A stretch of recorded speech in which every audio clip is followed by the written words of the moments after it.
नमस्कार, insider live देख रहे हैं आप। देखिए, चिराग पासवान के घर अब विवाद बढ़ता जा रहा है। ऐसा लग रहा है कि ये अब और जो है बवाल खड़ा करेगा। चिराग पासवान के घर पे देखिए संपत्ति विवाद का मामला चल रहा है। उनकी बड़ी माँ जो है वो साफ साफ ये कह चुकी है कि हमको संपत्ति में हिस्सा चाहिए, हमको परेशानी होती है। लेकिन अब यहाँ पर चिराग पासवान के चाचा पशुपति पारस का बयान निकल कर आया है। जी हाँ, पशुपति पारस ने साफ कह दिया है कि हमको भी संपत्ति चाहिए। और चिराग पासवान की मां के बारे में कहा है, जो उनकी बड़ी मां है उनके बारे में, कि वो तो बेचारी पढ़ी लिखी नहीं है, अंगूठा से जो है साइन करने नहीं आता, अंगूठा छाप देती है। इस पर अब पशुपति पारस ने बयान दिया है। अब देखिए कि किस तरीके से चिराग पासवान के घर का बवाल बढ़ता जा रहा है। संपत्ति चाहिए चिराग पासवान के चाचा को भी। पहले तो इस बात से पीछे हट रहे थे, लेकिन मीडिया पत्रकारों ने उनसे काफी सवाल किए इसको लेकर। और फिर उन्होंने ये सवाल किया कि आप खुद ही बोल रहे हैं कि साजिश हो रही है, तो कौन साजिश कर रहा है? चिराग पासवान के चाचा पशुपति पारस ने कहा कि साजिश रची जा रही है। तो इस पर उन्होंने कहा कि कौन साजिश कर रहा है, आप खुद ही बोल रहे हैं। तो उन्होंने कहा कि इस पर ना चिराग पासवान का बयान आया है, ना मेरा बयान आया है। हम तीनों भाई थे और हम तीनों को जो है बिल्कुल हमारा जो संपत्ति है बंटवारा होना चाहिए और हिस्सा हमको भी चाहिए।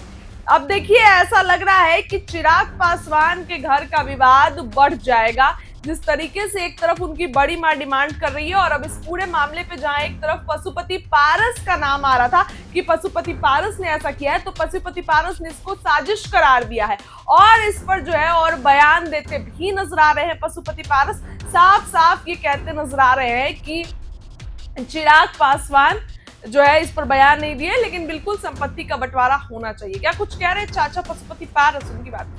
पूरा विवाद क्या है? अब तो घर की लड़ाई अब एफआईआर तक भी आ गई है। घर की बात को घर में ही रहने दीजिए। घर की बात को हम सार्वजनिक करना नहीं चाहते हैं। जब समय आएगा, जरूरत पड़ेगी तो हम सार्वजनिक कर देंगे। पॉलिटिकल बात जितना पूछ रहा है हमसे पूछ। तो पॉलिटिकल से आगे अब तो मतलब बात थाने तक चली गई है, अब तो ये सार्वजनिक हो गया सर। मैंने थाना तक गया तो थाना तो दूसरा कोई किया है। परिवार में हम लोग परिवार में कोई विवाद नहीं है, तो पूरा देश जानता है, पूरा बिहार के लोग जानते हैं कि हम राम लक्ष्मण भरत थे, तीनों भाई थे और तीनों भाई का वो ज्वाइंट संपत्ति है और तीनों भाई का ज्वाइंट संपत्ति है। और 50 वर्ष से हमारी बड़ी भाभी जिनको माँ मानते हैं, पैर छू के प्रणाम करते हैं, वो उसमें रहती हैं और तीनों भाई का ज्वाइंट संपत्ति है। तीनों भाई का हक है, हमारा परिवार भी वहाँ रहता है, सब लोग रहता है। इसमें कहीं कोई बात नहीं। तो राजनीतिक के मनभेद है। यह आगामी लोकसभा विधानसभा चुनाव की तैयारी है, इसलिए इस पर हम विशेष बात नहीं बोलेंगे। जो कुछ बात पूछना है पूछ। घर की बात को हम घर में ही रखेंगे, घर की बात को हम बाजार में नहीं। आप घर में रखना चाहते हैं, लेकिन आप खुद कह रहे हैं कि कौन लोग साजिश कर रहे हैं सर? मैं कहाँ कह रहा हूँ, मैं तो कुछ नहीं बोल रहा हूँ। आज तक तो मेरा बयान नहीं आया है, न मेरा बयान आया है, न चिराग पासवान जी का बयान आया है। तो पासवान जी की पत्नी है, वो एफआईआर कर रही है सर। और वो तो बेचारी पढ़ी लिखी नहीं है, तो वो अंगूठा का निशान देती है, उस पर दस्तखत करा के भेज दिया गया। तो जांच का विषय है, जब जांच होगा सब पता चल जाएगा। तो करें कि दिल्ली तक बंटवारा होगा। अच्छी बात है, बंटवारा होना चाहिए, हम इसके पक्ष में हैं। दिल्ली, पटना, खगड़िया, सहरबर्नी, जहाँ भी है जो उनका हक बनता है उसमें उनको बंटवारा होना चाहिए, उनको हक मिलना चाहिए। अरे हम 3 भाई हैं ना जी, 3 भाई का हिस्सा है बराबर। पासवान जी का जो हिस्सा है उसमें निश्चित रूप से बंटवारा होना चाहिए। पासवान जी अपना हिस्सा में से, पासवान जी के जो परिवार के लोग हैं हिसाब अपना से दे दें उनको, मुझको खुशी होगी, मुझको कोई आपत्ति नहीं है। 50 वर्ष से तो हमारे तीनों भाई का ज्वाइंट फैमिली है, तीनों भाई घर में रहती हैं, हम लोग को कोई आपत्ति नहीं है। वही लोग कह रहे हैं कि दल बट गया, घर बटना बाकी।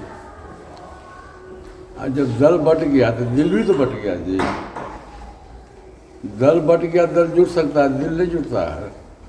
रेमन कभी कहानियाँ कि बिगड़ी बात बने नहीं, लाख करो किनको, ये रहमन फटे दूध को मथे न माखन हो। जब दूध फटता है कभी मक्खन नहीं होता भाई साहब। अब वो जो बात आप लोग पूछना चाहते हैं 10 दिन 15 दिन में आपको सब कुछ सामने में आ जाएगा कि कौन सत्य है कौन गलत है।